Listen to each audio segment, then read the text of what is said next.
This female entertainer used her Southern charm and talent to become one of the best-known on-air musical stars in the first 2 decades of television. Let me give you a couple more facts. She was an avid golfer with a handicap of 21. She had a golf tournament in her name, and she was inducted into the LPGA Hall of Fame. Do you know who I'm talking about? We're heading down I-24 to Winchester, Tennessee, birthplace of this famous woman. She was a popular female singer. She was the host of several network talk shows. She entertained troops during World War II. Who was she? Her birth name was Fannie Rose. We are here at the former home of Frances Rose Shore, who was born in 1916 in Winchester, Tennessee. Now, Frances Rose later became known as Dinah Shore. When Fannie Rose was almost 2 years old, she contracted polio. With medical care, she recovered. However, she was left with a slightly deformed foot and limp. Eventually, her limp disappeared. As a child, she loved to play with her friends. We met some of Dinah's childhood friends in Winchester, Tennessee. She was 4 years old because she was born on February the 29th, 1960. And so in 1920, she had her first birthday party. We went and had our pictures made. There was 6 of us, I guess, in the picture. When we got older, and I guess maybe in our early high school days, she would put on an afternoon frock. That was when she would tell us about her desire to be a singer. Later, Fannie Rose attended Hume Fogg High School, where she focused on drama and singing. Eventually, she got a job at WSM. She enrolled at Vanderbilt University, graduating in 1938 with a degree in sociology.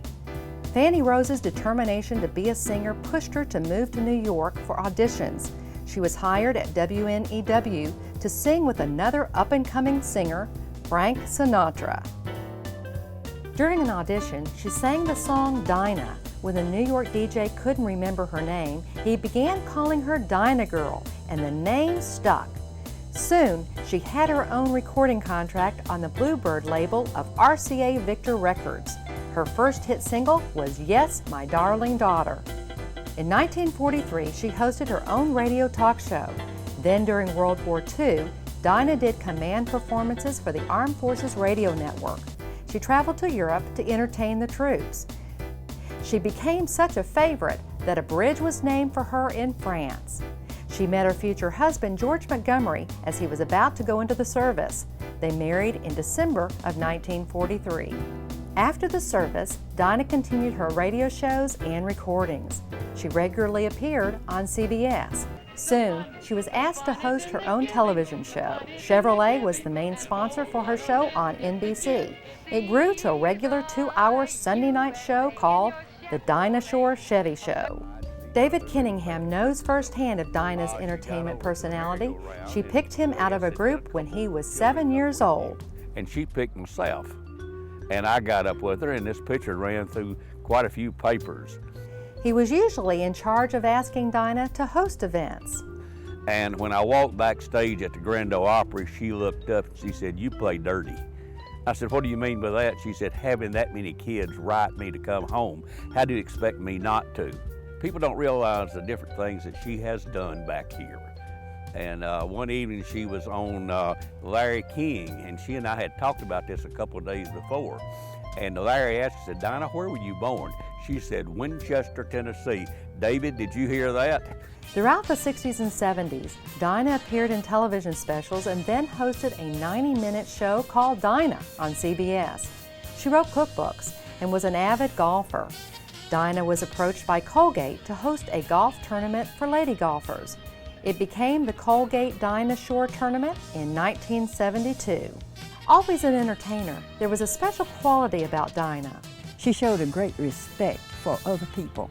Her personality, and the personality was based on a love of other people and respect for them. And I think she got that here.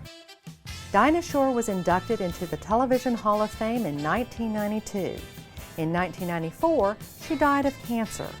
Dinah Shore left her mark on entertainment. People ought to be proud that she was from Franklin County. It was unbelievable how the people in this area turned out for the little girl from Winchester, Tennessee. I love those dear heart and gentle people.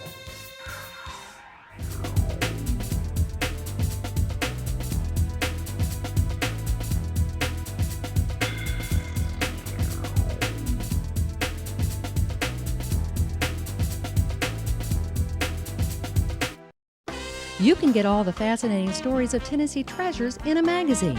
With colorful pages and unique photos, you'll experience the treasures of the state in print. Packed with trivia and extra information, you'll discover the little-known facts about Tennessee's history, arts, entertainment, sports, general trivia, and geography. Order your subscription by visiting TennesseeTreasures.net. Just $18 plus shipping and handling.